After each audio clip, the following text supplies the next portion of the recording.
Nasunog tong bahay niya guys. Sa nakaraang mga linggo, nasunog. Kumusta naman ka doon? Ha? So, ang gusto ni mo, din radyo ka? Sa nakaraan, kung napanood ninyo ang mga post namin, nasunog po ang kalahating bahagi ng bahay ni Nanay Irigrina. Kawawa talaga tingnan ang kalagayan ni Nanay dito. Mag-isa lang siya. Dinalhan namin ng ayuda, groceries, bigas.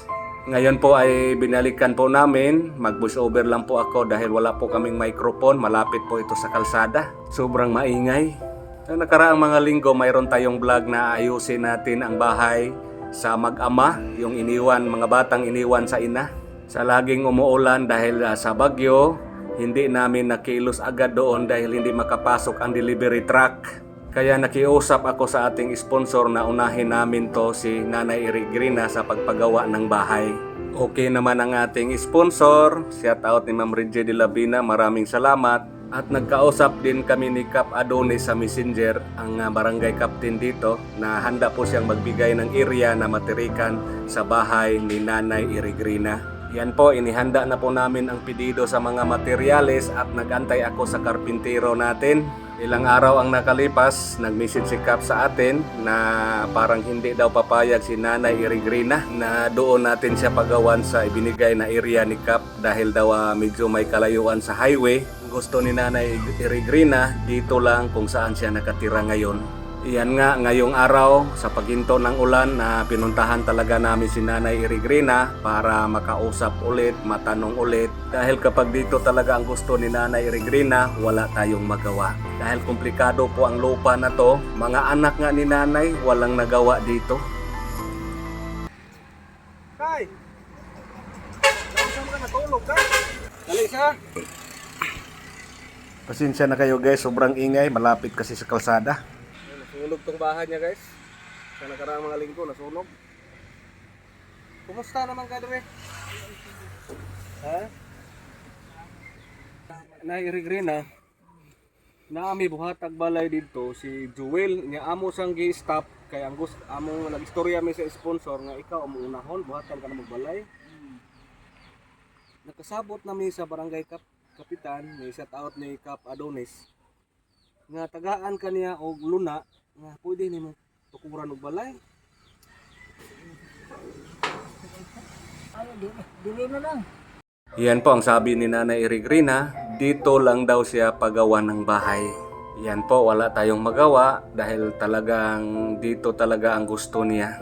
Hindi daw niya iiwan ang lugar na to dahil dito daw namatay yung asawa niya, dito lumaki yung mga anak niya. May mga anak to si Nanay Irigrina, yung isa nandyan sa unahan nakatira, ang iba nandoon sa ibang barangay. Gusto man kunin si Nanay Irigrina sa mga anak niya, pero hindi si Nanay sumama. Gusto lang niyang mag-isa. Dumadalaw-dalaw naman ang kanyang mga anak dito.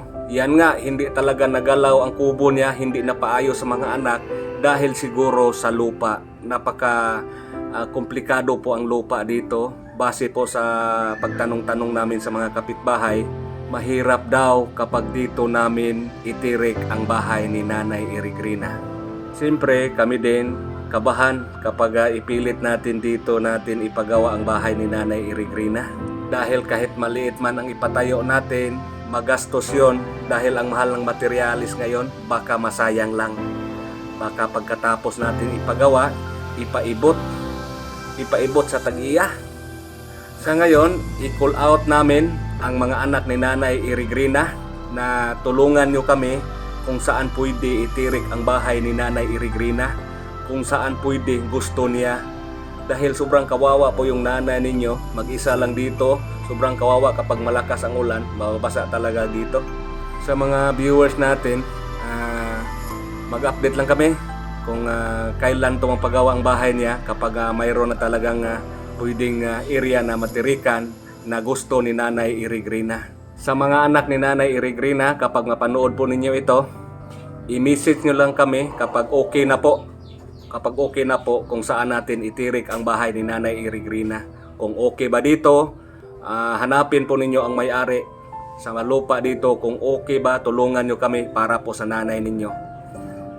At kang Kap Adonis sa Kaduawan, maraming salamat Kap. God bless po sa inyo.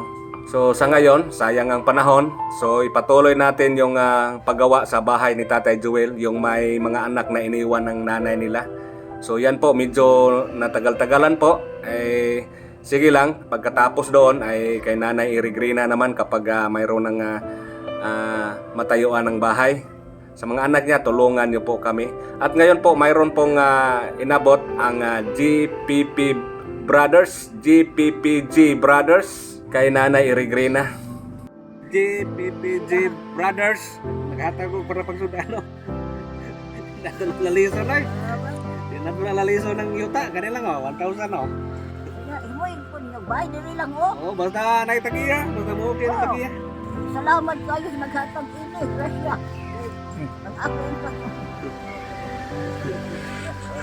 GPPG Brothers, shout out po sa inyo. Ayan na, dawat na yung nanay mo.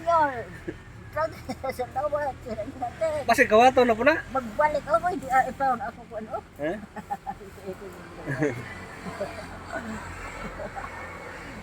Ano korta na nayo? Nagana ko naman korta. Wow. Nagpalit ko ito ang buwan. Uy, suga tayo. Natumba na lang akong bayan. Solar na na. Na kay solar. Iputlan na lang ko. Uy, utang. Ay, halo ko sa kanal. Yan guys ha. Huwag ako kwarta o salamat. Ay, sa inyo. Ibutang din na mo sa kalibo. Okay, salamat. Ibutang din na mo sa kalibo din mo. Salamat kayo. Taguin ha. Panalangin, Ginoo. Sige, mauro to mong toyo. Wala pa di. Mauro to mong toyo ha. Boss. Why magbuhat? Ako bang ko. Ako bang ko sa ila. Masabi ko eh. Naulat siya nilalay. Tagaan ko nila gluna. Na ako makuyan. Sa istorya man ako ang abogada. Di man sila mo'y istorya ng mga tao din ang bisinahon. Kay gusto man nila. Ay, asa man ng abogada na eh. Asa man ng abogada ron. Naara sa abogada. Sa kuan ka ng. Siya man nino nga ilimod mas mga tao. Ang mga tao din. Masulti lang dito sa ilang bakak. Wako magsulti sa pag kuan kay may rason man ko. Kay usawa kasi na. Amot nila eh. Pag ibuton akong mga tanong. Kawato nila. Sige na ha. Maorta mo toyo na eh. Ani radyo ka din eh. Guys, ang problema po natin ngayon po ay gusto talaga ni Nanay Irigrina dito lang. So, yan po mahirap po kung si Nanay Irigrina po ang sundin natin. Napakahirap po. So, kailangan talaga susunod tayo sa ano po, kung ano po yung decision sa may-ari, kung sinong may-ari dito. Pero marami pong nakapagsabi sa amin na hindi talaga pwede dito. So, napakahirap po. So, patuloy tayo. Magpa-deliver tayo ng materialis doon kay Kuya Joel. Kay Kuya Joel muna na anong gagawin natin. Pagkatapos kay Kuya Joel, saka na siguro kay Nanay Irigrina. So, ikulat ko ang mga anak ni Nanay Irigrina. Tabangin mo ninyo. Sa mga anak ni Irigrina, tabangin mo ninyo nga ma-okay ni Diri Dapita. Mahimo ni nga akong paliton. Laha kay magkuan na Paliton na ko ni Nanay ang yuta ko no. Oh, kining ako no pinara. Ay ako ning luti, ako nung paliton. Nanay kay kwarta. No, gold ang relo, kwartahan ni Nanay. Yan po sa ating sponsor, Ma'am Reggie de Labina. Patuloy lang muna kami doon sa kay Kuya Joel, yung sa mga bata. Yan po, ihanda naming materialis, baka pwede nang ma-deliver, umiinit na.